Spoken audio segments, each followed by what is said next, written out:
Hi, hello guys, this is Vijay, biology lecturer from Aileba Junior College.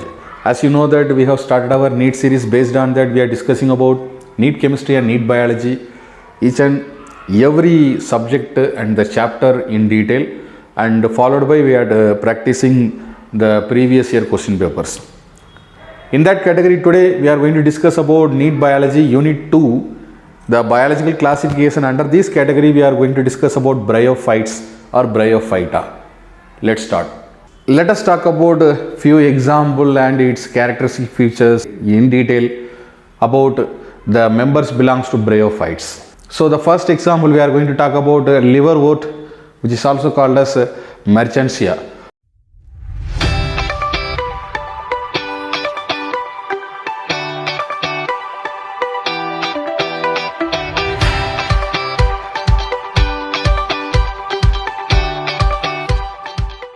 Its morphology or the characteristic features in detail. Okay. Now, talking for the morphology or the characteristic features of merchantia, are also called as the liverwort. First, let us talk about the plant body or the thallus. Plant body, which are thalloid, green, and dorsoventral, and also called as dichotomously branched. Okay, on the dorsal side of the thallus we could able to see a median longitudinal groove, that a long groove that could be seen on the dorsal side of the thallus. And next, a cup like structure or a cup like shape of the body, which is called as the gemma cups, which are usually present in the dorsal side of the thallus or the body. On the dorsal side, we could also see the rhomboidal or the polygonal areas that could be seen on the dorsal side. And the scales and the rhizoids which are present on the ventral side of the thallus. Scales are the rhizoids. Okay. And the rhizoids, usually I said about it in detail, which are like the root-like structures. They are usually colorless, unicellular structure, and they are of two types. These rhizoids are, one is called as the smooth walled, the other one is called tuberculate. The scales, the scales present in the thallus are usually violet color and multicolor, but one cell thick structure that could be seen under the category of this liverwort or merchantia. Now talking about the merchantia with two different sexes, like male merchantia and the female merchantia. Suppose the male merchantia, which are also called as the merchantia with antheridophore, whereas the female merchantia, which are also called as the merchantia with archegoniophore. Yes, let us talk about the male merchantia. The male merchantia, the each antheridophore, which is differentiated into the lower cylindrical long stalk-like structure and the upper or the terminal disc-like structure. And this disc is a circular shape and with 8 different lobes, and which is present all are called as antheridial disc, which is also called as. And each lobe of this disc, which is provided with the row of embedded antheridia, which are arranged in acropetal manner. Okay, so this is about the male merchantia or the merchantia with antheridophore type of the thallus. Now talking about female merchantia. The female merchantia, which is bearing for this archegoniophore. Say for example, the dorsally apices of the thallus, some upright branches appearing to form this archegoniophore. And each archegoniophores are, they are differentiated into the lower cylindrical long stalk-like structure and the upper terminal disc-like structure, similar to this male merchantia. And next, these disc-like structures are also bearing for 8 lobed structure, and the disc which is also bearing for 9 different rays, which are hanging downwards like a umbrella like structure. And on the ventral side of the lobe, the archegonia that hang in centrifugal fashion. So this is what the structure of the female merchantia. Let us talk about this phaneria. Phaneria, which is also called as mosses.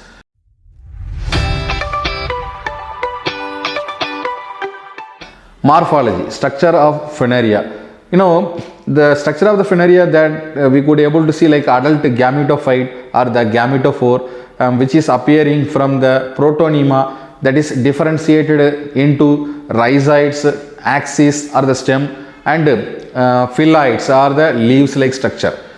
The base of the stem, you know, that is branched and obliquely septate. We could able to see the septum and the multicellular colorless rhizoids which are present in the base of the stem.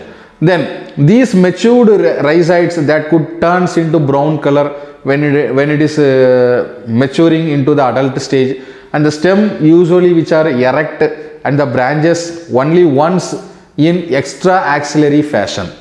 Next, talking about the stem is covered with small simple sessile leaves which are arranged in the spiral fashion, which is showing the spiral fashion. Talking about for the leaf is usually green and ovate in shape with the acute apex. Apex are usually acute, and it has the distinct midrib. We could able to see a midrib, and the margins are usually serrated. Okay, next, the main branch in the young gametophores that behaves as the male shoot, and the side branch which is acting as the female shoot.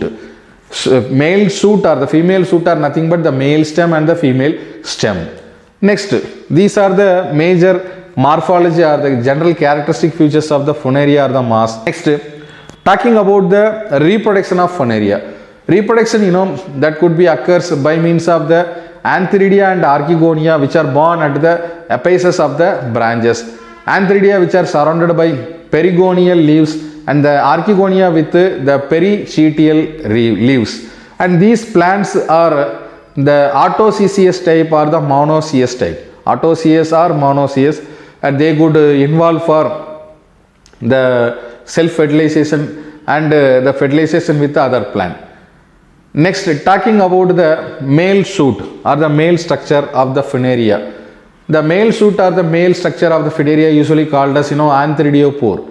Now, the LS or the longitudinal structure of the antheridiopore that could show these are the following characteristic features. Say for example, at the tip of the male branch, we could able to see a cluster of antheridia, and which are intermingled with the multicellular structure, green and filament-like structures, which are called as paraphysis, and their uppermost cell are usually swollen. Now, each antheridium, you know, that has the multicellular massive stalk and club-like structure, club-like body.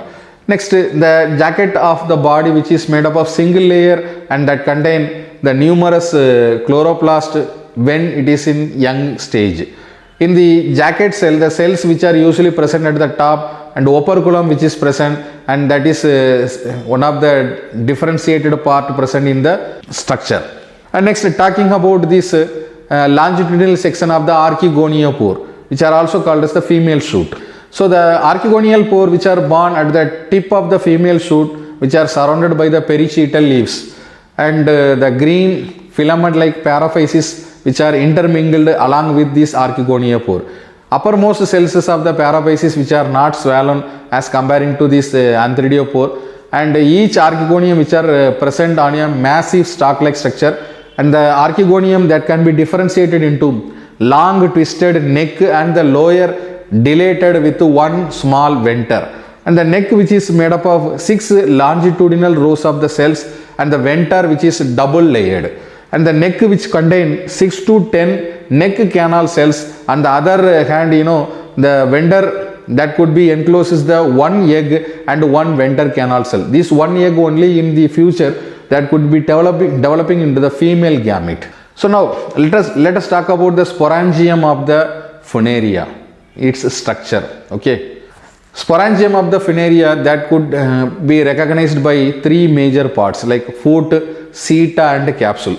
Foot which is embedded in the tip of the archegonial branch, and the seta which is very long and slender like structure that could bear the sporangium at its top, and the capsule is, you know, that is looking like a bear shaped structure which is covered by the ruptured calyptra. Now, talking about this capsule, you know, the capsule contain 3 different regions which are called as apophysis, theca and operculum.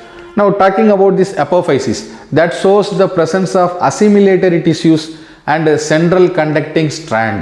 Theca, it has the epidermis which lacks of stomata. There are no stomata present on the epidermal layer of the theca.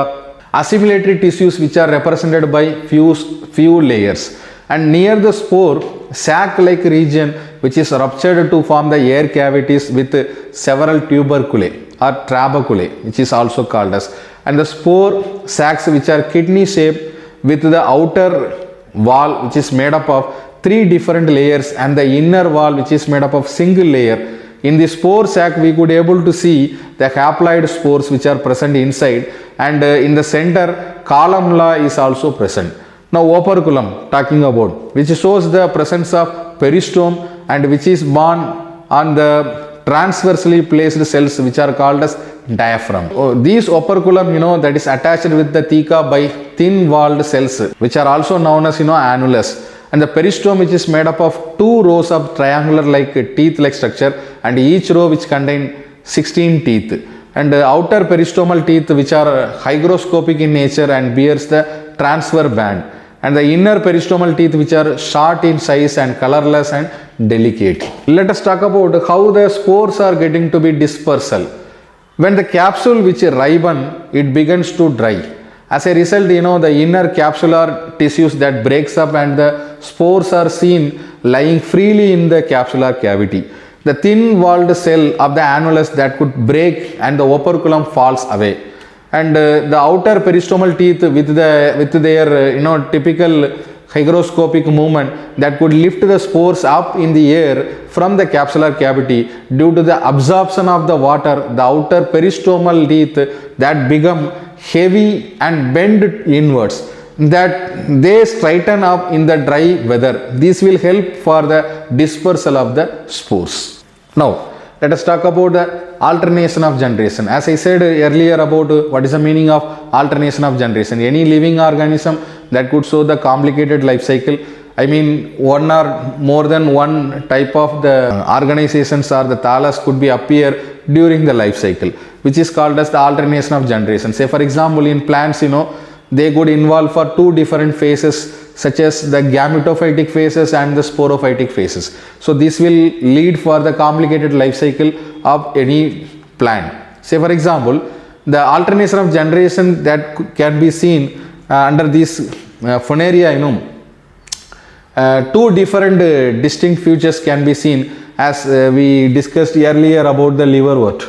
Like gametophytic phase or the sporophytic generation or sporophytic phase, which are usually present in the life cycle of the moss. And Funaria plant, which is acting, which is a gametophytic plant, and that could produces sperms and eggs that could fuse to form the diploid zygotes. The zygote that forms the sporangium, that is representing the sporophytic stage. In the theca region of the capsule, the spore sac which is present, which contain diploid spores mother cell. So these are the comprises of the alternation of the generation. So now let us have a quick view about the major differences between liverwort and the mosses or Funaria. Talking about symmetry. Symmetry, that can be seen in the liverwort as dorsoventral, whereas in the mosses which are radial symmetry. And the branches, let us talk about in detail for the liverworts. We have discussed earlier the liverworts dichotomous type of branches can be seen, whereas in the Funaria lateral but extra axillary type of branches can be seen. Next, talking about the midrib. In the liverwort, the midrib usually absent, whereas in the Funaria, non-vascular midrib which is present in the leaves. Then rhizoids in the liverworts usually are unicellular and unbranched, whereas in the Funaria, which are branched, multicellular and obligate septate too. Next, scales. The formation of scales are usually present in the liverwort, whereas the formation of scales which are absent in the mosses or the Funaria. Then talking about the capsule. Capsule are usually simple structure in the liverwort, whereas in the mosses or the Funaria which are complicated and complex structure, which are differentiated further into apophysis, theca and operculum, 3 different regions. Then talking about the stomata are usually absent on the epidermal layer of the liverwort, whereas the stomata which are usually present on the capsule wall of the mosses or the funaria.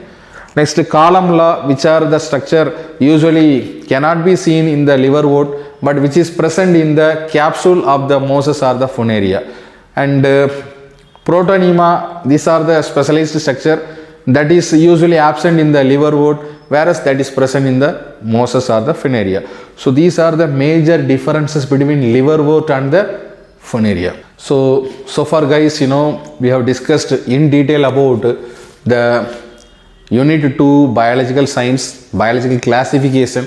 In that the subtopic we have discussed Bryophyta in detail with 2 examples like liverwort, Mertensia and funaria in detail. And this particular chapter we will continue with one more subtopic in another video. Until then, thank you guys.